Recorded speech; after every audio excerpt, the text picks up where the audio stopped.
અમારો અનુભવ છે. અમે ભણતા ને તો કોઈ શાસ્ત્ર લઈને બેઠા હોઈએ, હવે એમાં કોઈક વાત એવી આવે કે એનો અર્થ બેસે જ નહીં મગજમાં, શબ્દાર્થ બેસી ગયો હોય પણ એ શું કહેવા માંગે છે ગ્રંથકાર, એનો ભાવાર્થ શું છે, એનું ઐદંપર્ય શું છે, એનું તાત્પર્ય શું છે, એનું રહસ્ય શું છે, ન સમજાય. તો ગુરુ મહારાજ કે સાહેબ આ નથી સમજાયું, કઈ વાંધો નહીં, ન સમજાય તો ચિંતા ન કરો, એને વિચાર્યા કરો કે આ શું હશે, આ શું હશે, એ સિવાય બીજો વિચાર નહીં કરતા.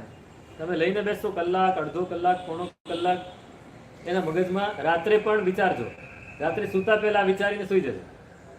રાત્રે તમારા મનમાં એની ઘટમાળ ચાલ્યા કરશે અને સવારે ઉઠશો ને તો જવાબ મળી જશે.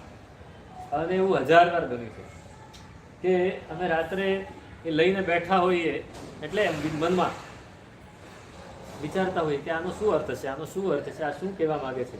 અને સવારે ઉઠીને ત્યારે આમ જાણે કે આમ કમળ ખુલે ને એવી રીતે ખુલી ગયું હોય કે આ તો આ છે.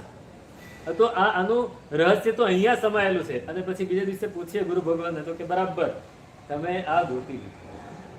તો આ આપણા વિકલ્પો ઓછા થયા એટલે આપોઆપ જ્ઞાન અંદર જ પડ્યું છે, બહારથી નથી લાવવાનું.